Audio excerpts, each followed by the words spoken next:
ದೇಹವೆಂದರೆ ಓ ಮನುಜ, ಮೂಳೆ ಮಾಂಸಗಳ ತಡಿಕೆ ನಿಜ. ರಾಜ್ಕುಮಾರ್ ಅವರು ತೀರೋಗ್ತಾರೆ. ಸುದ್ದಿ ಮಾಧ್ಯಮದವ್ರಿಗೆ ಮೊದಲಿಗೆ ಸುದ್ದಿ ಮುಟ್ಟಿಸೋದು ಅವರ ಕುಟುಂಬದ ವೈದ್ಯರು. ರಾಜ್ಕುಮಾರ್ ಅವರು ಇನ್ನಿಲ್ಲ ಅಂದ್ಬಿಟ್ಟು ಅವರು ದುಃಖ ತೊಡ್ಕೊಂಡ್ಬಿಡ್ತಾರೆ. ಅದು ದೊಡ್ಡ ತಪ್ಪು. ಲೋಹಿತ್ ಫಾರ್ಮ್ ಅಂತ, ಅದು ಪುನೀತ್ ಫಾರ್ಮ್ ಅಂತ ಆಮೇಲೆ ಬದಲಾವಣೆ ಆಯಿತು. ಆ ಪುನೀತ್ ಫಾರ್ಮಲ್ಲೇ ಮಾಡಬೇಕು.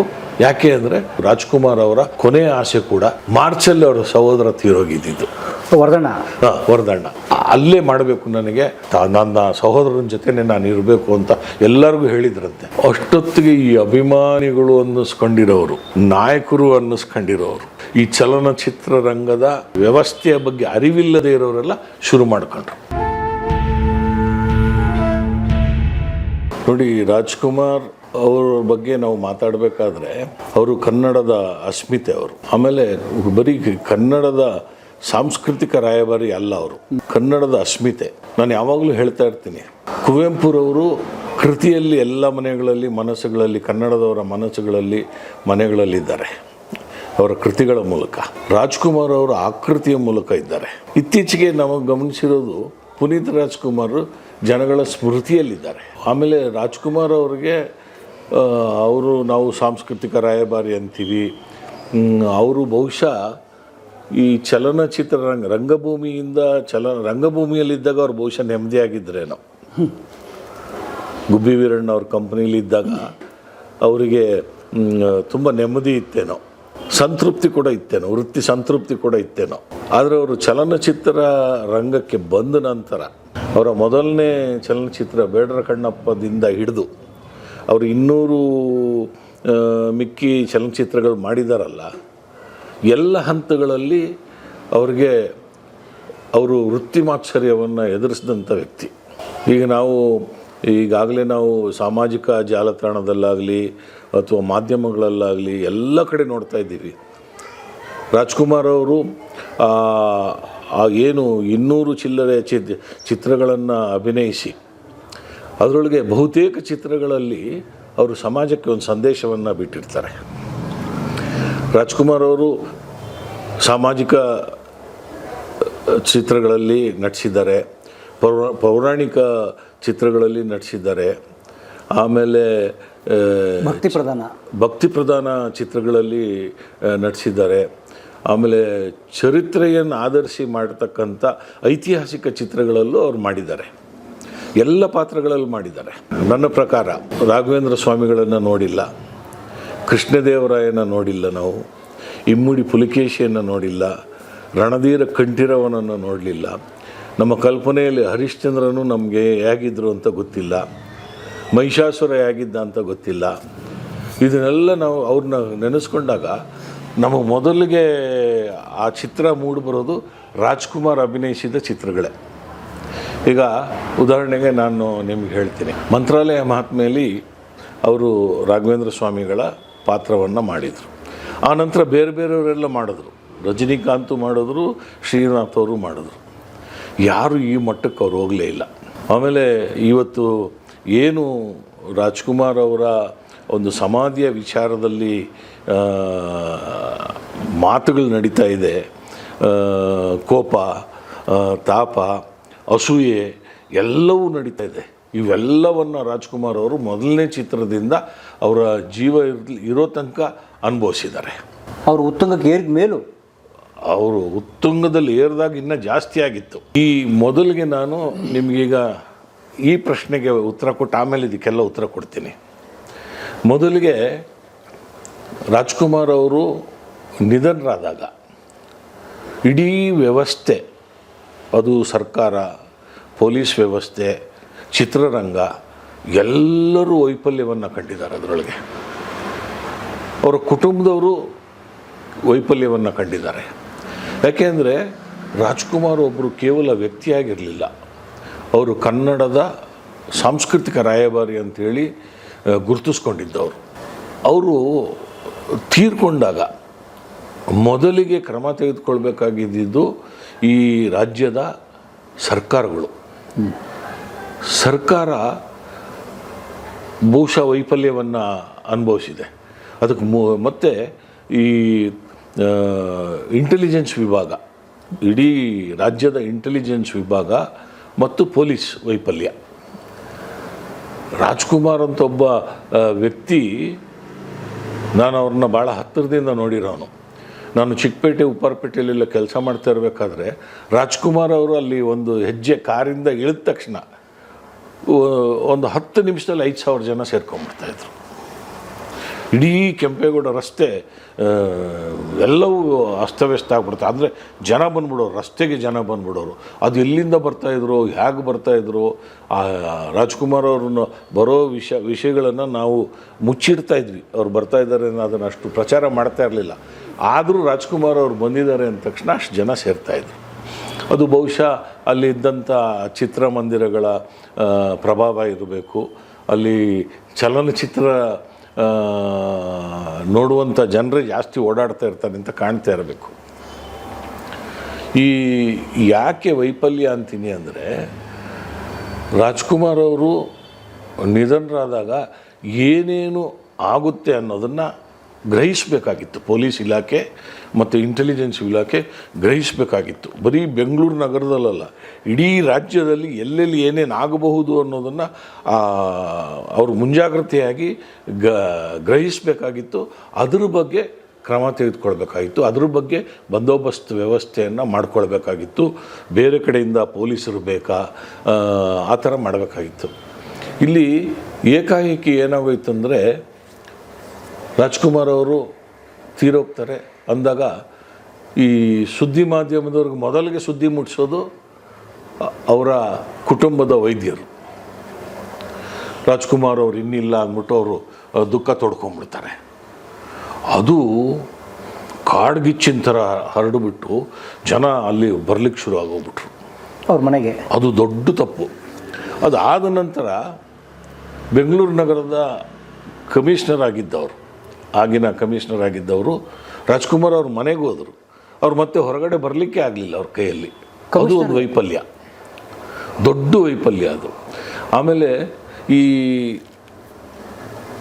ಎಲ್ಲಿ ಏನು ಮಾಡಬೇಕು, ಮುಂದಿನ ಕ್ರಮ ಏನು, ಇದನ್ನು ಯೋಚನೆ ಮಾಡಲಿಕ್ಕೆ ಅವರು ಕುಟುಂಬ ವರ್ಗದವರು ಮಾತುಕತೆಗಳು ನಡೆಸ್ತಾ ಇದ್ದಿದ್ದವುದು. ಆದರೆ ಪೊಲೀಸರ ಕರ್ತವ್ಯ ಏನಾಗಬೇಕಾಗಿತ್ತು, ನಾವು ಏನು ಮುನ್ನೆಚ್ಚರಿಕೆ ಕ್ರಮ ತೆಗೆದುಕೊಳ್ಬೇಕು. ಯಾಕೆಂದರೆ ರಾಜ್ಕುಮಾರ್ ಅವರ ಒಂದು ಚಲನಚಿತ್ರ ಬಿಡುಗಡೆ ಆದರೆ ಇಡೀ ಮೆಜೆಸ್ಟಿಕ್ಕು ಬಂದು ಆಗುವಂಥ ಸ್ಥಿತಿ ಇತ್ತು. ಅಷ್ಟು ಜನ ಇರ್ತಾಯಿದ್ರು. ಆವಾಗಲೇ ಈ ಅವ್ರ ಕಿಡಿಗೇಡಿಗಳು ಅಂತಿರೋ ಅಥವಾ ಅಭಿಮಾನಿಗಳು, ಖಂಡಿತ ಅಭಿಮಾನಿಗಳು ಆ ಥರ ಮಾಡ್ತಾ ಇರಲಿಲ್ಲ. ಕಿಡಿಗೇಡಿಗಳು ಅದನ್ನು ದುರುಪಯೋಗ ಮಾಡ್ಕೊಳ್ತಾಯಿದ್ರು. ಈ ಇಡೀ ವ್ಯವಸ್ಥೆ, ನಾನು ಕಂಡಿರೋ ವ್ಯವಸ್ಥೆ, ಆಗ ಈ ತಮಿಳ್ನಾಡಿನ ಬಸ್ಸುಗಳು ಇದೆಲ್ಲ ಕೆಂಪೇಗೌಡ ರಸ್ತೆಯಲ್ಲಿ ಓಡಾಡ್ತಾ ಇತ್ತು. ರಾಜ್ಕುಮಾರ್ ಅವರ ಚಲನಚಿತ್ರ ಬಂದಾಗ ಇಡೀ 15 ದಿವಸಗಳ ಕಾಲ ಆ ಬಸ್ಸುಗಳನ್ನು ಬೇರೆ ಮಾರ್ಗವಾಗಿ ಕೆಂಪೇಗೌಡ ಬಸ್ ನಿಲ್ದಾಣಕ್ಕೆ ಬರೋ ರೀತಿ ಮಾಡ್ಕೊತಾ ಇದ್ದರು. ತಮಿಳ್ನಾಡಿನ ಅದು ಕಿಡಿಗೇಡಿಗಳು ಮಾಡೋವಂಥದ್ದು, ಬಸ್ಸುಗಳ ಮೇಲೆ ಕಲ್ಲು ಎಸೆಯೋದು, ಈ ಥರದ್ದೆಲ್ಲ ಮಾಡ್ತಾಯಿದ್ರು. ಅದೆಲ್ಲ ಪೊಲೀಸ್ನವ್ರಿಗೆ ಗೊತ್ತಿತ್ತು. ಅಂದರೆ ಇದು ಏನಾಗಬಹುದು, ಯಾರ ಮೇಲಾದರೂ ದಾಳಿ ಆಗ್ಬೋದಾ, ಅಥವಾ ಜನಜಂಗುಳಿ ಜಾಸ್ತಿ ಆಗಿ ಕಾಲು ತುಳಿತಕ್ಕೆ ಜನ ಸಿಗ್ಬೋದಾ, ಇದನ್ನೆಲ್ಲ ಮುನ್ನೆಚ್ಚರಿಕೆ ತಗೊಂಡು ಅದಕ್ಕೆ ಪೂರಕವಾದ ಬಂದೋಬಸ್ತ್ ಮಾಡ್ಕೋಬೇಕಾಗಿತ್ತು. ಅದು ಮಾಡಲಿಲ್ಲ. ಮೊದಲನೇದಾಗಿ ಏನಾಯಿತು ಅಂದರೆ, ಆಮೇಲೆ ಇನ್ನು ಆಸ್ಪತ್ರೆಯಿಂದ ಏಕಾಏಕಿ ತಂದುಬಿಟ್ರು ಮನೆಗೆ ಬಂದಾಗ ಜಂಗುಳಿ ಜಾಸ್ತಿ ಆಯಿತು, ಪೊಲೀಸು ಸಂಖ್ಯೆ ಕಡಿಮೆ ಆಯಿತು, ಜನರು ಜಾಸ್ತಿ ಆಗೋಗ್ಬಿಟ್ರು, ಮನೆಗಳಿಗೆ ನುಗ್ಗಕ್ಕೆ ಶುರು ಮಾಡಿದ್ರು. ಆಮೇಲೆ ಎಲ್ಲಿ ಯಾವಾಗ ಈ ದರ್ಶನಕ್ಕೆ ವ್ಯವಸ್ಥೆ ಮಾಡಲಿಲ್ವೋ, ಅಂತಿಮ ದರ್ಶನಕ್ಕೆ ವ್ಯವಸ್ಥೆ ಮಾಡಲಿಲ್ವೋ, ಜನ ಹುಚ್ಚೆದ್ಬಿಟ್ರು, ರೊಚ್ಚಿಗೆದ್ಬಿಟ್ರು. ಅಲ್ಲಿದ್ದಂಥ ಮನೆಗಳ ಮೇಲೆ, ಎಲ್ಲರ ಮೇಲೆ ಆಕ್ರೋಶ ತೋರ್ಸೋಕ್ಕೆ ಶುರು ಮಾಡಿದ್ರು. ಪೊಲೀಸ್ನವ್ರಿಗೆ ಕ್ರಮ ಬಂದೋಬಸ್ತಿಗೆ ಇದೇನು ತೀವ್ರವಾದ ಕ್ರಮ ತೆಗೆದುಕೊಳ್ಳೋದು ಭಾಳ ಕಷ್ಟ ಆಗಿಬಿಡುತ್ತೆ. ಅಭಿಮಾನಿಗಳು ಹೇಗಿದ್ದಾರೋ ಅದು ತೀವ್ರವಾಗಿ ಕ್ರಮ ತೆಗೆದುಕೊಂಬಿಟ್ರೆ ಲಾಠಿ ಚಾರ್ಜ್ ಮಾಡಬೇಕು, ಟಿಯರ್ ಗ್ಯಾಸ್ ಹೊಡಿಬೇಕು, ಇಲ್ಲಾಂದರೆ ಗುಂಡಾರಿಸ್ಬೇಕು. ಯಾಕೆಂದರೆ ಪೊಲೀಸರ ಆದ್ಯ ಕರ್ತವ್ಯ ಅಂತ ನಾನು ಯಾವಾಗಲೂ ಹೇಳ್ತಾ ಇರ್ತೀನಿ, ಜನರ ಪ್ರಾಣ ರಕ್ಷಣೆ ಮತ್ತು ಆಸ್ತಿ ಪಾಸ್ತಿ ರಕ್ಷಣೆ ಮಾಡೋದು ಪೊಲೀಸರ ಆದ್ಯ ಕರ್ತವ್ಯ. ಅದನ್ನು ಮಾಡಲೇಬೇಕು ಪೊಲೀಸ್ನವರು. ಆದರೆ ಮುನ್ನೆಚ್ಚರಿಕೆ ಕ್ರಮ ತೆಗೆದುಕೊಂಡಿದ್ರೆ ಏನು ಮಾಡಬೇಕು, ಯಾವ ರೀತಿ ಮಾಡಬೇಕು ಅಂತ ಹೇಳಿದರೆ ಈ ಸ್ವಲ್ಪ ಗೊಂದಲಗಳು ಕಡಿಮೆ ಮಾಡ್ಕೊಂಡಿರ್ಬೋದು. ಒಬ್ಬರು ಏಕಾಏಕಿ ತೀರ್ಮಾನ ತಗೊಂಡ್ರು, ಅಭಿಮಾನಿಗಳದೇ ಒಂದು ತೀರ್ಮಾನ, ಆಮೇಲೆ ಚಲನಚಿತ್ರ ರಂಗದವ್ರದ್ದೇ ಒಂದು ತೀರ್ಮಾನ, ಕುಟುಂಬದವ್ರು ಏನು ಮಾಡಬೇಕು ಅಂತ ಯೋಚನೆ ಮಾಡೋಕ್ಕೆ ಅವಕಾಶನೇ ಕೊಡಲಿಲ್ಲ. ಆಗ ಇದ್ದಕ್ಕಿದ್ದಂಗೆ ಏನು ಮಾಡಿದ್ರು, ಅಲ್ಲೇ ಅಂತಿಮ ದರ್ಶನ ಮನೆಯಲ್ಲಿ ಅಂದಾಗ ಜನ ಅಲ್ಲೇ ಸೇರಿಕೊಂಡು ಒಂದು ಸಾಲಿನಲ್ಲಿ ನಿಂತ್ಕೊಳ್ಳೋಕ್ಕೆ ಪ್ರಾರಂಭ ಮಾಡಿದ್ರು. ಇಲ್ಲ ಆಗಲ್ಲ ಅಂದ್ಬಿಟ್ಟು ಪೂರ್ಣ ಪ್ರಜ್ಞಾ ಶಾಲೆಯ ಆಟದ ಮೈದಾನದಲ್ಲಿ ಮಾಡೋದು ಅಂತ ತೀರ್ಮಾನ ಮಾಡಿದ್ರು. ಅಲ್ಲಿ ಕಟೆಗಳಿಡಬೇಕು, ಅಟ್ಟಣಿಗೆ ಕಟ್ಟಬೇಕು, ಯಾರೂ ಜವಾಬ್ದಾರಿನೇ ತಗೊಳ್ಳಿಲ್ಲ. ಆಮೇಲೆ ಇಲ್ಲ ಆ್ಯಂಬುಲೆನ್ಸಲ್ಲಿ ಬಾಡಿ ಇಟ್ಬಿಟ್ರು. ಎಲ್ಲಿ ತೊಗೊಂಡೋಗ್ಬೇಕು, ಏನು ತೊಗೊಂಡೋಗ್ಬೇಕು ಅನ್ನೋವಾಗ ಇಲ್ಲ ನಾವು ಪೂರ್ಣ ಪ್ರಜ್ಞದಲ್ಲಿ ಇಡ್ತೀವಿ ಅಂದಾಗ ಅಲ್ಲಿ ಹೊರಟಾಗ ಅಲ್ಲಿನ ಜನ ನೋಡ್ಬಿಟ್ಟು ಪೊಲೀಸರೇ ಭಯ ಬಿದ್ದುಬಿಟ್ರು. ಅಲ್ಲಿಲ್ಲ ನಾವು ಅರಮನೆ ಮೈದಾನದಲ್ಲಿ ಇಡ್ತೀವಿ ಅಂದಾಗ, ಅರಮನೆ ಮೈದಾನದಲ್ಲಿ ಇಡಬೇಕಾದ್ರೆ ಜನಸಾಗರದ ಮಧ್ಯೆ ತಗೊಂಡೋಗ್ಲಿಕ್ಕೆ ಸಾಧ್ಯನೇ ಇಲ್ಲ. ಅದಕ್ಕೆ ಬ್ಯಾರಿಕೇಡ್ಸ್ ಕಟ್ಟಬೇಕು, ಸ್ಟೇಜ್ ಕಟ್ಟಬೇಕು, ಎಲ್ಲ ವ್ಯವಸ್ಥೆಗಳಾಗಬೇಕು, ಧ್ವನಿವರ್ಧಕ ವ್ಯವಸ್ಥೆ ಆಗಬೇಕು, ಆಮೇಲೆ ಆ್ಯಂಬುಲೆನ್ಸ್ಗಳ ವ್ಯವಸ್ಥೆ ಆಗಬೇಕು, ಪೊಲೀಸರ ವ್ಯವಸ್ಥೆ ಆಗಬೇಕು. ಮುಖ್ಯವಾಗಿ ಇಡೀ ಬೆಂಗಳೂರು ನಗರದ ಪೊಲೀಸರನ್ನ ಅಲ್ಲಿ ಕರೆಸ್ಕೊಳ್ಬೇಕು, ಅಲ್ಲಿಡೋದು ಅಂತಾಯಿತು. ಅಲ್ಲಿ ವ್ಯವಸ್ಥೆ ಇಲ್ಲ, ಹೊರಟುಬಿಡ್ತು. ನನಗೆ ಆಶ್ಚರ್ಯ ಆಗಿದ್ದು ಅಂದರೆ, ನಾನಾಗ CCBಯ ACP ಆಗಿದ್ದೆ. ಯಾವುದೇ ಕೋಮು ಗಲಭೆಗಳಾಗಲಿ ಅಥವಾ ಬೇರೆ ರೀತಿಯ ಗಲಭೆಗಳಾಗಲಿ ಅಲ್ಲಿ ಮೊದಲಿಗೆ ನಮ್ಮ CCB ಅವ್ರಿಗೆ ಹೇಳ್ತಾಯಿದ್ರು. ಯಾಕೆಂದರೆ CCBಯಲ್ಲಿ 5 ವಿಭಾಗಗಳಿತ್ತು. 5 ವಿಭಾಗಗಳಲ್ಲಿ ಒಂದು ವಿಭಾಗಕ್ಕೆ ಒಬ್ಬ ACP, 5 ಜನ ಇನ್ಸ್ಪೆಕ್ಟ್ರುಗಳು, ಒಂದು 10 ಜನ ಸಬ್ ಇನ್ಸ್ಪೆಕ್ಟ್ರುಗಳು, ಒಂದು 25 ಜನ ಒಂದೊಂದು ವಿಭಾಗದಲ್ಲಿ ಪೊಲೀಸ್ನವರಿದ್ದರು. ಅಂದರೆ 5 × 50 ಅಂದರೆ 250 ಪೊಲೀಸರು, ದೊಡ್ಡ ತಂಡ ಆಗುತ್ತದು. ಯಾರಿಗೂ ಹೇಳಲೇ ಇಲ್ಲ ಇವರು. ನಮ್ಮನ್ನು ಕರಿಬೇಕಾದ್ರೆ ಕಮಿಷನರೇ ಕರಿಬೇಕು, ಇಲ್ಲಾಂದರೆ ಮೇಲಧಿಕಾರಿಗಳೇ ಕರಿಬೇಕು, ಪೊಲೀಸ್ ಸ್ಟೇಷನ್ನವ್ರು ಕರೆಯೋಂಗಿಲ್ಲ, ನಾವೇ ಹೋಗೋಂಗಿಲ್ಲ. ಯಾರಿಗೂ ಮಾಹಿತಿನೇ ಬರಲಿಲ್ಲ. ಅಂದರೆ ಎಲ್ಲರೂ ಗೊಂದಲಮಯವಾಗ್ಬಿಟ್ರು. ಇದು ಅಲ್ಲಿಡೋದಲ್ಲ, ಇಲ್ಲಿಡೋದಲ್ಲ, ಕಂಠಿರುವ ಕ್ರೀಡಾಂಗಣದ ಒಳಾಂಗಣ ಕ್ರೀಡಾಂಗಣದಲ್ಲಿ ಇಡೋದು ಅಂತ ಯಾರೋ ತೀರ್ಮಾನ ತಗೊಂಡ್ರು. ಅಲ್ಲಿಗೆ ಹೊರಟುಬಿಟ್ರು, ಅಲ್ಲಿಗೆ ಇಡೋದು ಅಂತ. ಆಮೇಲೆ ಅಲ್ಲಿ ಕೆಲವರು ಮಾಹಿತಿ ಕೊಟ್ಟರು, ಒಳ ಕ್ರೀಡಾಂಗಣದಲ್ಲಿ ಅಷ್ಟು ಜನ ಇಡಿಸೋದೇ ಇಲ್ಲ, ಎಲ್ಲ ರಂಪ ರಾಮಾಯಣ ಆಗುತ್ತೆ, ಬೇಡ ಅಂತ ಹೇಳಿದಾಗ ಕಂಠಿರುವ ಸ್ಟೇಡಿಯಂನಲ್ಲೇ ಇಡೋದು ಅಂತಾಯಿತು. ಸ್ಟೇಡಿಯಂನಲ್ಲಿ ಇಟ್ಟಾಗ ಎಲ್ಲಿಡೋದು, ಮಧ್ಯೆ ಇಡೋದಾ, ಬೇರೆ ಕಡೆ ಇಡೋದಾ ಅಂದಾಗ ಅದು ಆ್ಯಂಬುಲೆನ್ಸು, ರಾಜ್ಕುಮಾರ್ ಅವರ ಮೃತದೇಹ ಇದ್ದಂಥ ಆ್ಯಂಬುಲೆನ್ಸು ಹೊರಟುಬಿಡ್ತು.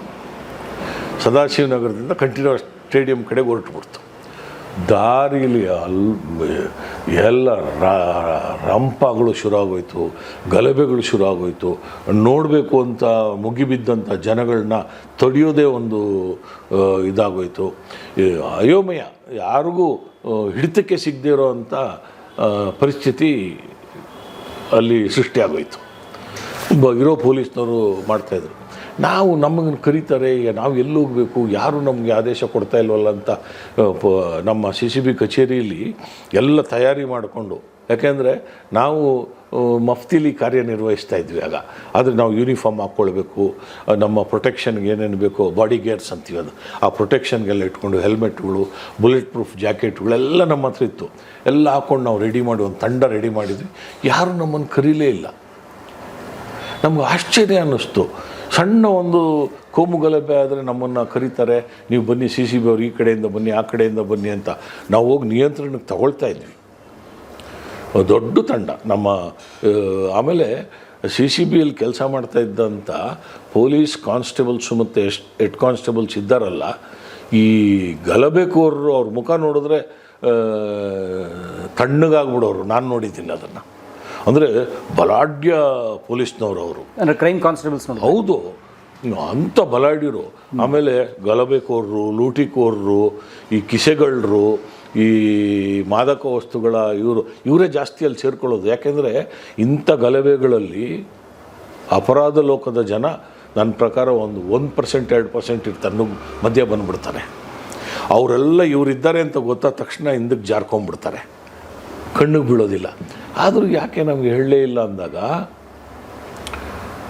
ಬರ್ತಾ ಇದ್ದಾರೆ, ವಿಧಾನಸೌಧ ಮುಂದೆ ಬಂದಿದ್ದಾರೆ, ಅಲ್ಲೇ ಇಡಬೇಕು ಅಂತ ಗಲಾಟೆ ಮಾಡ್ತಾ ಇದ್ದಾರೆ ವಿಧಾನಸೌಧ ಮುಂದೆ ಅಂತೆಲ್ಲ ನಾವು ವೈರ್ಲೆಸ್ಸಲ್ಲಿ ಮೆಸೇಜ್ ಕೇಳ್ತಾ ಇದ್ವಿ.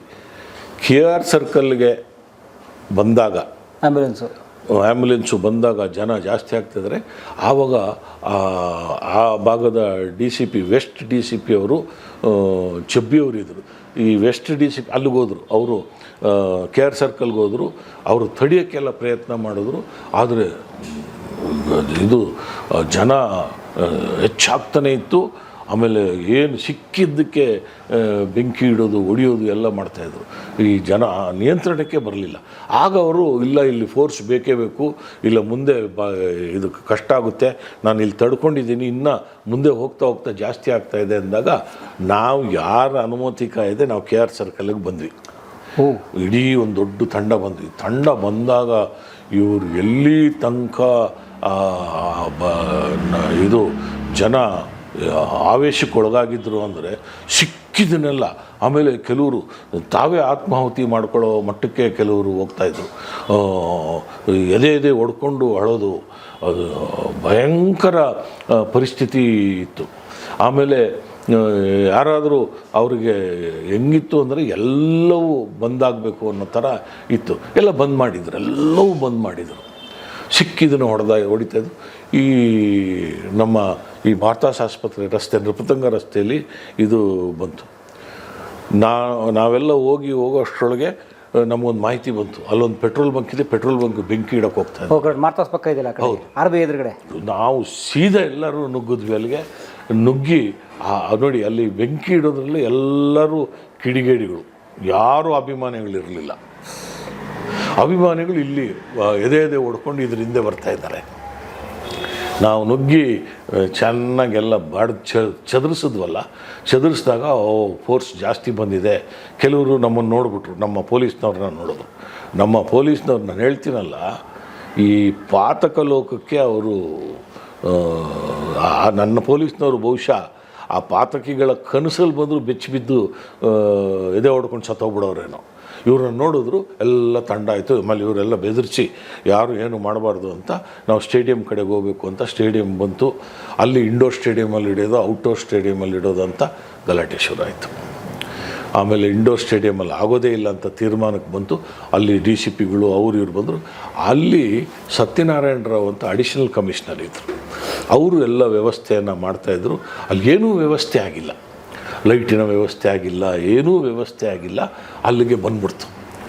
ಬಂದಾಗ ಅಲ್ಲಿ ಇಟ್ಟು ಎಲ್ಲರಿಗೂ ಅಂತಿಮ ದರ್ಶನ ಮಾಡಿಸೋದು ಅಂತ ಎಷ್ಟು ಜನ ಇದ್ದಾರೋ ಆವಾಗ ನಾವೆಲ್ಲ ತೀರ್ಮಾನಗಳು ತಗೊಂಡ್ವಿ. ನಮ್ಮನ್ನು ಕರೀದೇ ನಾವು ಹೋದ್ವಿ. ಆವಾಗ ಎಲ್ಲರೂ ಪೊಲೀಸ್ ಅಧಿಕಾರಿಗಳೆಲ್ಲ ಸೇರಿ ಏನು ಮಾಡಬೇಕು ಅಂದಾಗ ನಾವೆಲ್ಲ ಒಂದು ಸಜೆಷನ್ ಕೊಟ್ವಿ. ಏನಂದರೆ, ಇಡೀ ಜನಸಮೂಹವನ್ನು ಕಂಠೀರವ ಸ್ಟೇಡಿಯಂ ಒಳಗಡೆ ಕೂಡಿಸ್ಬಿಡೋದು. ಈ ಗ್ಯಾಲರಿ ಇದೆಯಲ್ಲ, ಗ್ಯಾಲರಿ ಇದೆ, ಮಧ್ಯಭಾಗದಲ್ಲಿ ಜಾಗ ಇದೆ, ಸುಮಾರು 50,000 ಜನ ಸೇರ್ತಾರೆ. ಸ್ಟೇಡಿಯಮಲ್ಲಿ ಕೂತ್ಕೊಂಡ್ರೆ 30,000 ಜನ ಕೂತ್ಕೋಬೋದು. ಇನ್ನು ಮುಂದೆ ಬಿಟ್ಟರೆ ಒಂದು 10,000 to 20,000, ಇನ್ನು ಬಾಕಿಯವರು ಓಡಾಡ್ತಾರೆ. ಅಷ್ಟೇ ಜನ ಹೊರಗಡೆ ಇದ್ದಾರೆ. ಒಳಗಡೆ ಹೋದವ್ರು ಹೊರಗಡೆ ಬರಲಿಕ್ಕೆ ತಯಾರಿಲ್ಲ. ನಾವು ಇಲ್ಲೇ ಇರ್ತೀವಿ ಅಂತ, ಹೋಗ್ರಿ ಅಂದರೆ ಹೊಡೀರಿ, ಗುಂಡೊಡೀರಿ ಅಂತ ಎದೆ ಹಿಂಗಿಡ್ತಾರೆ. ನೀವೇನು ಮಾಡ್ತೀರೋ ಮಾಡಿರಿ ಅಂತ. ನಾವು ಎಷ್ಟು ಸಮಾಧಾನ ಮಾಡೋದು. ಆಮೇಲೆ ಈ ಕನ್ನಡ ಸಂಘ ಸಂಸ್ಥೆಗಳ ಇವರೆಲ್ಲ ಏನು ಎದೆ ಹೊಡ್ಕೊಂಡು ಪಾಪ ಅಳೋದೊಂದು ಬಾಕಿ, ಅಳ್ತಾಯಿದ್ರು. ಕೆಲವರು ಹೆಣ್ಮಕ್ಳು, ವಯಸ್ಸಾದವರು ಎಲ್ಲರೂ ಇದ್ದರು. ನಾವೇನು ಮಾಡಿದ್ವಿ, ಈ ಎಲ್ಲ ಈ ಕನ್ನಡ ಸಂಘ ಸಂಸ್ಥೆಗಳ ನಾಯಕರುಗಳನ್ನು ಮುಂದೆ ಇಟ್ಟು ಸಮಾಧಾನ ಮಾಡಿ ಇಲ್ಲೇ ಭಾಳ ಕೆಟ್ಟೋಗ್ಬಿಡುತ್ತೆ ಇದೆಲ್ಲ ಅಂತ ದರ್ಶನಕ್ಕೆ ನಾವು ವ್ಯವಸ್ಥೆ ಮಾಡಿಕೊಡ್ತೀವಿ. ದರ್ಶನಕ್ಕೆ ವ್ಯವಸ್ಥೆ ಮಾಡಿದಾಗ ಒಂದು ಸ್ಟ್ರೀಮ್ ಲೈನಿಗೆ ಇದೊಂದು ದಾರಿ ಒಂದು ಇದಕ್ಕೆ ಬಂತು, ಹಂತಕ್ಕೆ ಬಂತು. ಏನು ದರ್ಶನ ಜನ ಮಾಡ್ಕೊಂಡು ಹೋದ್ರು, ಅಳೋದು ಎಲ್ಲ ಬೇಗ ಮಾಡಿ ಹೋಗೋಕ್ಕೆ ಕೇಳಲ್ಲ ಜನ. ಒಳಗೆ ಇರ್ತೀವಿ ಅಂತ ಹೇಳೋದು, ಆದಷ್ಟು ಹೊರಗಡೆ ಕಳಿಸಿ ತಿರ್ಗಿ ಆ ಗೇಟಲ್ಲಿ ಬರೋದು, ಈ ಗೇಟಲ್ಲಿ ಬರೋದು, ಒಬ್ಬೊಬ್ರು 10 ಸಲ 20 ಸಲ ದರ್ಶನ ಮಾಡೋದು ನಮ್ಗೆ ಸರಿಯಾಗಿ ಆಗಿಲ್ಲ ಅಂತ. ಈ ಅಂತಿಮ ದರ್ಶನ ಮಾಡೋ ಕಾಲಘಟ್ಟಕ್ಕೆ ಅಧಿಕಾರಿಗಳು ಎಲ್ಲ ಅಲ್ಲಿಗೆ ಬರೋಕ್ಕೆ ಶುರು ಆದರು. ಕುಟುಂಬದವ್ರನ್ನ ಕರೆಸಿ, ಕುಟುಂಬದವ್ರು ಅಲ್ಲಿವರೆಗೂ ಅಂತಿಮ ದರ್ಶನವನ್ನು ಸರಿಯಾಗಿ ಮಾಡೇ ಇಲ್ಲ. ಇಲ್ಲ ರೀ, ಅವ್ರು ಮಾಡಲಿ ಕುಟುಂಬದವ್ರು ಅಂದರೆ, ನಮ್ಮ ಮನೆಯವರು ತೀರೋಗಿರೋದು, ನೀವು ನಮ್ಮ ಅಣ್ಣ ಅಣ್ಣ ಅಣ್ಣ ಅಂತ ಎಲ್ಲರೂ. ಯಾವ ಕುಟುಂಬದಲ್ಲೂ ಒಬ್ಬ ವ್ಯಕ್ತಿ ಮೃತಪಟ್ಟರೆ ಅಷ್ಟು ನೋವು ತಿನ್ನೋದನ್ನು ನಾನು ಎಲ್ಲೂ ಕಂಡಿಲ್ಲ. ಅದು ರಾಜ್ಕುಮಾರ್ ಅವರ ಅಂತಿಮ ದರ್ಶನದ ವೇಳೆಯಲ್ಲಿ ನಾನು ಕಂಡಿರೋದು. ಆಗ ಇಲ್ಲ, ಮನೆಯವ್ರನ್ನ ಯಾರು ದರ್ಶನ ಮಾಡಿಲ್ಲ ಅಂದರೆ ಮನೆಯವ್ರನ್ನೆಲ್ಲ ಕರೆಸಿದ್ರು. ಮನೆಯವ್ರನ್ನ ಕರೆಸಿ ಎಲ್ಲ ಮಾಡಿದ್ರು. ಅಲ್ಲಿ ಪಾರ್ವತಮ್ಮ ರಾಜ್ಕುಮಾರ್ ಅವ್ರು ಬಂದರು. ಅವರು ಈ ಮೃತದೇಹವನ್ನು ನೋಡಿದ ತಕ್ಷಣ ಜ್ಞಾನ ತಪ್ಪಿ ಬಿದ್ದೋದ್ರು. ಅವನೊಬ್ಬ, ನನಗಿನ್ನೂ ನೆನಪಿದೆ ಆ ವ್ಯಕ್ತಿ, ಬಳೆಪೇಟೆಯ ರಾಜ್ಕುಮಾರ್ ಅಭಿಮಾನಿಗಳ ಸಂಘದ ಅಧ್ಯಕ್ಷ ಮುನಿಯಪ್ಪ ಅಂತೇಳಿ, ಮಹಾನ್ ದೊಡ್ಡ ಕನ್ನಡ ಅಭಿಮಾನಿ. ಅವನು ಈ ಶವಪೆಟ್ಟಿಗೆಯನ್ನು ಬಿಡೋದಿಲ್ಲ ಅಂತೇಳಿ ಹಿಡ್ಕೊಂಡು ಕೂತವನು, ಬಿಡಲೇ ಇಲ್ಲ. ಅವನು ಈ ವೈರು ಅದು ಇದು ಮಾಡಬೇಕಾದ್ರೆ ಆ ಶವಪೆಟ್ಟಿಗೆ ಗ್ರೌಂಡಾಗಿ ಅವನು ಎಲೆಕ್ಟ್ರಿಕ್ ಶಾಕ್ ಹೊಡೆದು ಅನ್ಕಾನ್ಷಿಯಸ್ ಬಿದ್ದೋದ.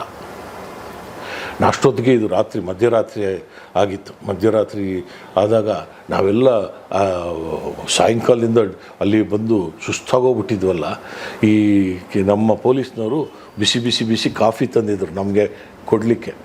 ಈ ಪಾರ್ವತಮ್ಮ ಅವರು ಕುಸಿದೋಗ್ಬಿಟ್ರು. ಆ ಹುಡುಗ ಮುನಿಯಪ್ಪ, ಬಳೆಪೇಟೆ ಮುನಿಯಪ್ಪ ಕರೆಂಟ್ ಹೊಡೆದು ಅವನು ಕುಸಿದು ಬಿದ್ದೋದ. ಸರ್, ಕೆಲವ್ರು ಹೇಳಿದ್ರು ಅವನು ಮುನಿಯಪ್ಪ ತೀರೋಗ್ಬಿಟ್ಟ ಸರ್ ಅಂತ. ನಮ್ಗೆ ಗೊತ್ತಿರೋ ಹುಡುಗ. ಆಮೇಲೆ ಬಿಸಿ ಬಿಸಿ ಎಲ್ಲ ಕಾಫಿ ಕೊಟ್ಟರೆ ಆತ ಎಚ್ಚರಿಕೆ ಆದ. ಆಮೇಲೆ ಇವರು ಪಾರ್ವತಮ್ಮ ರಾಜ್ಕುಮಾರ್ ಅವ್ರನ್ನ ಒಳಗಡೆ ರೂಮಲ್ಲಿ ಕೂಡಿಸಿ ಅವ್ರಿಗೆ ಜ್ಞಾನ ತಪ್ಪಿದ್ದು ಎಷ್ಟೋ ಹೊತ್ತಾದ ಮೇಲೆ ಅವ್ರಿಗೆ ಜ್ಞಾನ ಬಂತು. ಮುಖಕ್ಕೆಲ್ಲ ನೀರು ಹಾಕಿ ವೈದ್ಯರೆಲ್ಲ ಬಂದರು. ಎಲ್ಲ ಆಯಿತು. ಎಲ್ಲ ಆದಮೇಲೆ ಈ ಮುನಿಯಪ್ಪ ತಿರ್ಗ ಬಿಡಲೇ ಇಲ್ಲ. ನಾನು ಇಲ್ಲೇ ಇರ್ತೀನಿ ಸರ್ ನಾನು ಅಂತ ತಿರ್ಗಾ ಅವನೇ ಕೂತ್ಕೊಂಡು ಈ ಅಭಿಮಾನಿಗಳಿಗೆಲ್ಲ ಹೇಳ್ಕೊಂಡು ಅವನೇ ಬಂದೋಬಸ್ತೆ ಶುರು ಮಾಡ್ಕೊಂಬಿಟ್ರೆಲ್ಲ. ಆ ಥರ ಸಾವಿರಾರು ಜನ ಅಭಿಮಾನಿಗಳು ಯಾವುದೇ ಗಲಭೆ ಆಗಬಾರ್ದು ಅಂತ ನಡ್ಕೊಂಡಿದ್ದು ನಾನು ಕಣ್ಣಾರೆ ಕಂಡಿದ್ದೀನಿ. ಯಾಕೆಂದರೆ ರಾಜ್ಕುಮಾರ್ ಅಭಿಮಾನಿಗಳ ಮೇಲೆ ಭಾಳ ಬೇಗ ಮಾತಾಡ್ಬಿಡ್ತಾರೆ. ಇವರೆಲ್ಲ ಕಿಡಿಗೇಡಿಗಳು, ಧ್ವಂಸ ಮಾಡ್ತಾರೆ, ಬೆಂಕಿ ಇಡ್ತಾರೆ, ಕಲ್ಲು ಹೊಡಿತಾರೆ, ಇದೆಲ್ಲ ಏನಿಲ್ದಂಗೆ ಮಾಡಿ ಭಾಳ ಚೆನ್ನಾಗಿ ಪೊಲೀಸರಿಗೆ ಸರಿಸಮಾನರಾಗಿ ಅವರು ಈ ಅಂತಿಮ ದರ್ಶನಕ್ಕೆ ವ್ಯವಸ್ಥೆ ಮಾಡಿದ್ರು. ಆಗ ಪ್ರಾರಂಭ ಆಯಿತು ನೋಡ್ರಿ ಅಂತಿಮ ಸಂಸ್ಕಾರ ಎಲ್ಲಿ ಮಾಡಬೇಕು ಅಂತ. ಈಗ ಇವರೆಲ್ಲ ಮಾತಾಡ್ತಾ ಇದ್ದಾರಲ್ಲ, ನಾನು ಪ್ರತ್ಯಕ್ಷದರ್ಶಿಯಲ್ಲಿ, ನಾನಿದ್ದ ಕಡೆ ನಾನೇ ಬಂದೋಬಸ್ತ್ನ ಅಲ್ಲಿ ಹೆಚ್ಚು ಕಡಿಮೆ ಅರ್ಧ ಉಸ್ತುವಾರಿಯನ್ನು ನಾನೇ ನೋಡ್ಕೊತಾ ಇದ್ದಿದ್ದು. ಈ ಅಂತಿಮ ಸಂಸ್ಕಾರ ಎಲ್ಲಿ ಮಾಡೋದು ಅಂತಂದಾಗ ಅವ್ರ ಇಡೀ ಕುಟುಂಬದ ಕೋರಿಕೆ ಒಂದೇ ಇತ್ತು. ಇಲ್ಲ, ಕೆಲವರು ಹೇಳಿದ್ರು ಇಲ್ಲ ಗಾಜನೂರಿಗೆ ತಗೊಂಡಾಗ ಅವರು ಹುಟ್ಟಿದ ಊರಲ್ಲಿ ಮಾಡ್ತೀವಿ ಅಂತ, ಇಲ್ಲ ಅದು ಆಗದೇ ಇರೋ ಪ್ರಶ್ನೆ ಅಂತ ಕೆಲವರೆಲ್ಲ ಹೇಳಿದ್ರು. ಅದಕ್ಕೆ ಮೈಸೂರು ರಸ್ತೆಯಲ್ಲಿ ಇವ್ರದ್ದೊಂದು ತೋಟ ಇದೆ.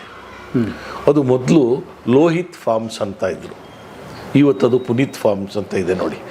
ಮೈಸೂರಿಗೆ ಹೋಗ್ತಾ ಇರೋ ಬಲಗಡೆ ಇದೆ ಲೋಹಿತ್ ಫಾರ್ಮ್ ಅಂತ, ಅದು ಪುನೀತ್ ಫಾರ್ಮ್ ಅಂತ ಆಮೇಲೆ ಬದಲಾವಣೆ ಆಯಿತು. ಆ ಪುನೀತ್ ಫಾರ್ಮಲ್ಲೇ ಮಾಡಬೇಕು. ಯಾಕೆ ಅಂದರೆ ಇವರ ಅವ್ರ ಸಹೋದರನ ಮತ್ತು ಇನ್ನೊಬ್ಬರದ ಅಲ್ಲೇ ಅಂತಿಮ ಅದು ರಾಜ್ಕುಮಾರ್ ಅವರ ಕೊನೆಯ ಆಸೆ ಕೂಡ ಮಾರ್ಚಲ್ಲಿ ಅವರ ಸಹೋದರ ತೀರೋಗಿದ್ದಿದ್ದು, ವರದಣ್ಣ. ಅಲ್ಲೇ ಮಾಡಬೇಕು ನನಗೆ, ನನ್ನ ಸಹೋದರನ ಜೊತೆನೇ ನಾನು ಇರಬೇಕು ಅಂತ ಎಲ್ಲರಿಗೂ ಹೇಳಿದ್ರಂತೆ. ಅಲ್ಲೇ ಮಾಡಬೇಕು, ದಯವಿಟ್ಟು ನಮ್ಗೆ ಅಲ್ಲಿ ಮಾಡೋಕ್ಕೆ ಅವಕಾಶ ಕೊಡಿ, ನಾವು ತಗೊಂಡು ಹೋಗ್ಬಿಡ್ತೀವಿ, ನೀವು ಅಲ್ಲಿ ಬಂದೋ ಎಲ್ಲ ಹೇಳಿ ಪೊಲೀಸ್ನವ್ರಿಗೆ ಅಂತ ಕುಟುಂಬದವರೆಲ್ಲ ಹೇಳೋಕ್ಕೆ ಶುರು ಮಾಡೋದು. ಅಷ್ಟೊತ್ತಿಗೆ ಈ ಅಭಿಮಾನಿಗಳು ಅನ್ನಿಸ್ಕೊಂಡಿರೋರು, ನಾಯಕರು ಅನ್ನಿಸ್ಕೊಂಡಿರೋರು, ಈ ಚಲನಚಿತ್ರರಂಗದ ಈ ವ್ಯವಸ್ಥೆಯ ಬಗ್ಗೆ ಅರಿವಿಲ್ಲದೆ ಇರೋರೆಲ್ಲ ಶುರು ಮಾಡ್ಕೊಂಡ್ರು. ರಾಜ್ಕುಮಾರ್ ಅವ್ರ ತೋಟದಲ್ಲೆಲ್ಲ ಮಾಡೋಕ್ಕಾಗಲ್ಲ, ಅದಕ್ಕೊಂದು ಜಾಗ ಕೊಡಬೇಕು ನೀವು ಮಾಡೋಕ್ಕೆ ಅಂತ. ಇಲ್ಲ, ಅದು ಸರ್ಕಾರಕ್ಕೆ ಮಾತಾಡ್ತೀವಿ. ಆವಾಗ ನಮ್ಮ ಇನ್ಫಾರ್ಮೇಷನ್ ಇಲಾಖೆಯವರೆಲ್ಲ ಅಲ್ಲಿದ್ದರು. ಇಲ್ಲ, ಅದಕ್ಕೆಲ್ಲ ಮಾತಾಡ್ತೀವಿ, ದಯವಿಟ್ಟು ಸಹಕರಿಸಿ ಅಂದರೆ, ಏನು ರೀ ಸಹಕರಿಸೋದೇ ಇಲ್ಲ, ನಾವು ಹೇಳಿದ ಕಡೆ ಮಾಡಬೇಕು ಅಂತ. ಮೊದಲಿಗೆ ಅವರು ಕೆಲವರು ಹೇಳಿದ್ರು ಚಲನಚಿತ್ರರಂಗದಲ್ಲಿ ಅವ್ರ ಹೆಸರುಗಳು ಬೇಡ, ಅವರ ಅಯೋಗ್ಯತನವನ್ನು ನಾನು ಇಲ್ಲಿ ಹೆಸರು ಹೇಳಿದ್ರೆ ಅವ್ರ ಅಯೋಗ್ಯತನವನ್ನು ನಾನು ಎತ್ತಿ ಹಿಡ್ದಾಗುತ್ತೆ, ಎಲ್ಲಿ ತನಕ ಮಾಡಿದ್ರು ಅಂದರೆ ಪೊಲೀಸ್ ತಿಮ್ಮಯ್ಯ ಸರ್ಕಲ್ ಇದೆಯಲ್ಲ, ಆ ಸರ್ಕಲಲ್ಲೇ ಅಂತಿಮ ಸಂಸ್ಕಾರ ಮಾಡಿ ಅಲ್ಲೇ ಸಮಾಧಿ ಕಟ್ಟಬೇಕು ಅಂದರು. ಒಂದು ಮುಖ್ಯವಾದ ವೃತ್ತ ರಸ್ತೆಯಲ್ಲಿ ವೃತ್ತದಲ್ಲಿ ಮಾಡೋಕ್ಕಾಗುತ್ತಾ? ಎಲ್ಲಾದರೂ ಇದೆಯಾ? ಆಮೇಲೆ ಜನ ಎಲ್ಲಿ ಹೋಗೋದು ಅಂತ ಯಾರೋ ಒಬ್ಬರು ಅಲ್ಲೊಬ್ಬರು ಬುದ್ಧಿವಂತರು ಅನ್ನಿಸ್ಕೊಂಡಿರೋರು, ಜನ ಎಲ್ಲ ಬರ್ತಾ ಇರ್ತಾರೆ ಅಲ್ಲಿ. ಅದು ರಾಜ್ಕುಮಾರ್ ಅವ್ರ ಸಮಾಧಿ ಕಟ್ಟಿದ ಮೇಲೆ ಅದೊಂದು ಪುಣ್ಯ ಸ್ಥಳ ಆಗಿಬಿಡುತ್ತೆ, ಜನ ಬರ್ತಾರೆ, ಎಲ್ಲಿ ಕಟ್ಟೋದು ಅಂತ. ತಿಮ್ಮಯ್ಯ ಸರ್ಕಲ್ ವಿಧಾನಸೌಧದ ಹತ್ರ ಇರೋದು. ತಿಮ್ಮಯ್ಯ ಸರ್ಕಲ್ ಅಲ್ಲಿ ಈ ಕಾಫಿ ಬೋರ್ಡ್ ಜಂಕ್ಷನ್ ಇದೆಯಲ್ಲ ಅಲ್ಲಿ ಮಾಡೋದು ಅಂತ. ಅದು infantry road junction, joining junction. ಆಮೇಲೆ ಅವ್ರು ಯಾರೋ ಒಬ್ಬರು ಇಲ್ಲ ಅಲ್ಲಾಗಲ್ಲಪ್ಪ ಬೇರೆ ಕಡೆ ಮಾಡೋದು ಅಂದಾಗ ಈ GPO ಇದೆಯಲ್ಲ, ಜನರಲ್ ಪೋಸ್ಟ್ ಆಫೀಸ್ ಇದೆಯಲ್ಲ, ಮತ್ತು KGID ಬಿಲ್ಡಿಂಗ್ ಪಕ್ಕ ಮೂಲೆಯಲ್ಲಿ ಈ ಮಧ್ಯಾಹ್ನದ ಊಟಗಳು ಎಲ್ಲ ಅನ್ನ ಸಾಂಬಾರು ಚಿತ್ರಾನ್ನ ಈ ಥರದ್ದೆಲ್ಲ ಒಂದು 50-60 ಜನ ಅಲ್ಲಿ ಅಂಗಡಿಗಳು ಹಾಕ್ಕೊಂಡು ತಾತ್ಕಾಲಿಕ ಶೆಡ್ ಹಾಕ್ಕೊಂಡು ಮಾರಾಟ ಮಾಡ್ತಾಯಿದ್ರು. ಅದು ಕಬ್ಬನ್ ಪಾರ್ಕ್ ಹಾರ್ಟಿಕಲ್ಚರ್ ಇಲಾಖೆಗೆ ಸೇರಿದಂಥ ಜಾಗ. ಅಲ್ಲಿ ಎಲ್ಲರೂ ಬಾಡಿಗೆ ಕೊಟ್ಬಿಟ್ಟು ಬೇರೆ ಸಂಘಟನೆಗಳು, ಕನ್ನಡ ಸಂಘಟನೆಗಳು ಮತ್ತು ಬೇರೆ ಬೇರೆ ಸಂಘಟನೆಗಳು ಅಲ್ಲಿ ಅವರೇ ದುಡ್ಡು ವಸೂಲಿ ಮಾಡ್ಕೊಂಡು ಜಾಗ ಕೊಡ್ತಾರೆ ಅಂತ ದೊಡ್ಡ ಅಲಿಗೇಷನ್ ಆಗಿ ಅದನ್ನು ಖಾಲಿ ಮಾಡಿಸಿದ್ರು. ಒಂದು ತಿಂಗಳ ಕೆಳಗಡೆ ಆ ಜಾಗ ಖಾಲಿ ಮಾಡಿಸಿ ಹಾರ್ಟಿಕಲ್ಚರ್ ಡಿಪಾರ್ಟ್ಮೆಂಟ್ನವರು ಅದಕ್ಕೊಂದು ಬೇಲಿ ಕಟ್ಕೊಂಡು ಅದನ್ನು ಅವರು ಸುಪರ್ದಿಲಿ ಇಟ್ಕೊಂಡಿದ್ರು. ಅಲ್ಲಿ ಮಾಡೋದು ಅಂತ ತೀರ್ಮಾನ ಮಾಡಿದ್ರು ಕೆಲವರು. ಅಲ್ಲೇ ಮಾಡಬೇಕು, GPO ಮುಂದುಗಡೆ ಖಾಲಿ ಜಾಗದಲ್ಲಿ 4 ಎಕರೆ ಏನೋ ಇದೆ ಅದರೊಳಗೆ ಮಾಡಬೇಕು ಅಂದರು. ಅಲ್ಲೆಲ್ಲ ಮಾಡೋಕ್ಕಾಗಲ್ಲ ಹಂಗೆಲ್ಲ ಅಂದಾಗ, ನೀವು ಅಲ್ಲೂ ಮಾಡಲ್ಲ ಇಲ್ಲೂ ಮಾಡಿಲ್ಲ ಅಂದರೆ ವಿಧಾನಸೌಧದ ಗ್ರ್ಯಾಂಡ್ ಸ್ಟೆಪ್ ಇದೆಯಲ್ಲ, ಹೈಕೋರ್ಟ್ ಮತ್ತು ವಿಧಾನಸೌಧ ಅಲ್ಲಿ ಮಧ್ಯ ಮಾಡಬೇಕು ಅಂತ ಶುರು ಮಾಡಿಕೊಂಡ್ರು.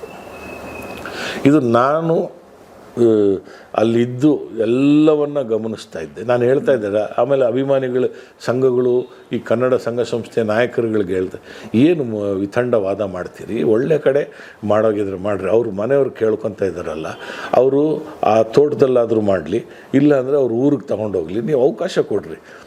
ಸರ್, ಅವಕಾಶ ಕೊಡೋಕ್ಕೆ ರಾಜ್ಕುಮಾರ್ ಅವ್ರ ಮನೆಯವ್ರಿಗೆ ಮಾತ್ರ ಮುಖ್ಯ ಅಲ್ಲ ಸರ್, ನಮ್ಮ ಕುಟುಂಬದ ವ್ಯಕ್ತಿ, ಕನ್ನಡದ ವ್ಯಕ್ತಿ, ನಮ್ಮ ದೇವರು ಅಣ್ಣವರು, ನಾವು ಅವ್ರನ್ನ ಸಾಧ್ಯನೇ ಇಲ್ಲ ಹಂಗೆಲ್ಲ ಮಾಡೋಕ್ಕೆ.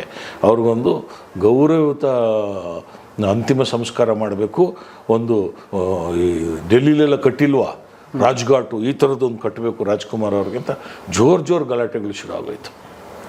ಈ ಗಲಾಟೆಗಳು ಮಾಡುವಾಗ ಇವ್ರಿಗೆ ಅವರು ಮನೆಯವರು ಮಾತ್ರ ಎಲ್ಲರನ್ನೂ ಕೇಳ್ಕೊತಾಯಿದ್ರು, ದಯವಿಟ್ಟು ಬಿಟ್ಬಿಡಿ, ನಾವು ಅಲ್ಲಿ ಅವರ ಆಸೆಯಂತೆ ಅಲ್ಲಿ ಮಾಡೋಣ ಅಂತ. ಇಲ್ಲಿ ಬಿಡದಿ ಹತ್ರ ಅವ್ರ ತೋಟದಲ್ಲಿ ಪುನೀತ್ ಫಾರ್ಮಲ್ಲೇ ಮಾಡಬೇಕು, ಅಲ್ಲಿ ಬಿಟ್ಬಿಡಿ, ನಿಮ್ಗೆ ಅಲ್ಲಿ ಬೇಡ ಅಂದರೆ ನಮ್ಮ ಗಾಜನೂರು ನಾವು ಊರಿಗೆ ತೊಗೊಂಡೋಗ್ತೀವಿ, ಅಲ್ಲಿ ಮಾಡೋ. ಇವರು ಅವ್ರ ಮೇಲೆ ತಿರುಗಿ ಬಿದ್ದುಬಿಟ್ರೆಲ್ಲ. ತಿರುಗಿಬಿಟ್ಬಿಟ್ರು ಅಂದರೆ ಇನ್ನು ಅಧಿಕಾರಿಗಳು ಹೇಳೋಂಗಿಲ್ಲ, ಇವ್ರು ಹೇಳೋಂಗಿಲ್ಲ. ಸರ್ಕಾರಕ್ಕೆ ಇಕ್ಕಟ್ಟಾಗೋಯ್ತು. ಸರ್ಕಾರದ ಅಲ್ಲಿ ಮುಖ್ಯಮಂತ್ರಿಗಳು ಬರಬೇಕು, ಇವ್ರು ಬರಬೇಕು, ಅವ್ರು ಬರಬೇಕು ಅಂದ್ರೆ ಬರೋಕ್ಕೆ ಸಾಧ್ಯನೇ ಇಲ್ಲ. ಆ ಸ್ಥಿತಿ ಕ್ರಿಯೇಟ್ ಆಗಿತ್ತು. ಆವಾಗ ಏನು ಮಾಡಿದ್ರು, ಎಲ್ಲ ಮಾಡಿ ಅಲ್ಲಿ ಯಾರೋ ಒಬ್ಬರು ಸಜೆಷನ್ ಕೊಟ್ಬಿಟ್ರು, ಇಲ್ಲಿ ಮಾಡೋಣ ಅಲ್ಲಿ ಮಾಡೋಣ ಅಂದಾಗ ಕಂಠೀರವ ಸ್ಟುಡಿಯೋದಲ್ಲಿ ಜಾಗ ಇದೆಯಲ್ಲ ಅಲ್ಲಿ ಮಾಡಬೇಕು ಅಂದರು.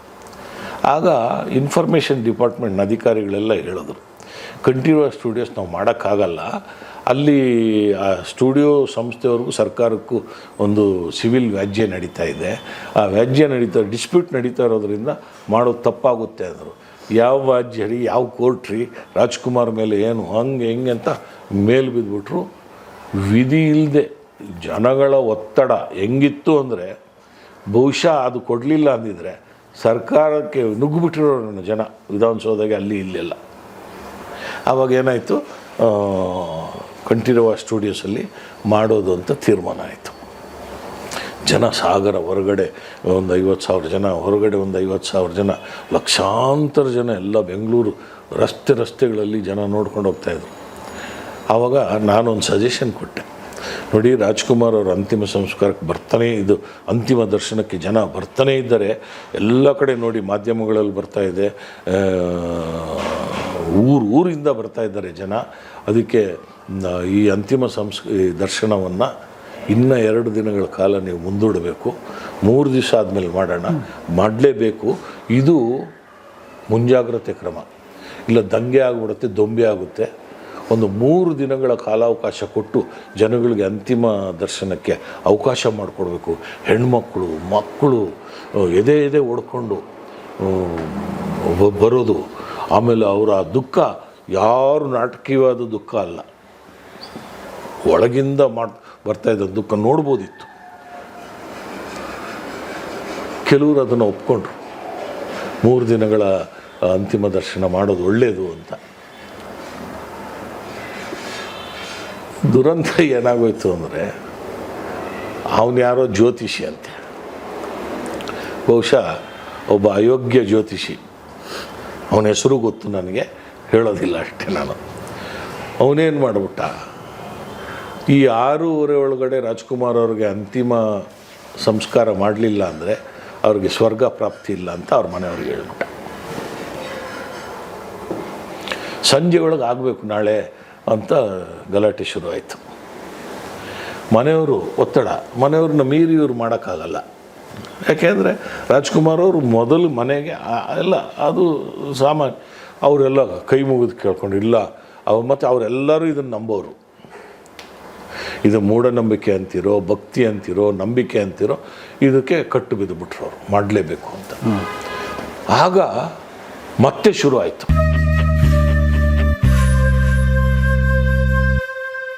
ನೀವು ನಿಮ್ಮ ಸ್ನೇಹಿತರು ಈ ಕಲಾ ಮಾಧ್ಯಮದ ಚಂದಾದಾರರಾಗಿ ಅಂತ ಹೇಳಿ ನಾನು ಈ ಮೂಲಕ ವಿಡಿಯೋ ನೋಡಿದ್ದಕ್ಕೆ ನಿಮಗೆ ತುಂಬ ಧನ್ಯವಾದಗಳು.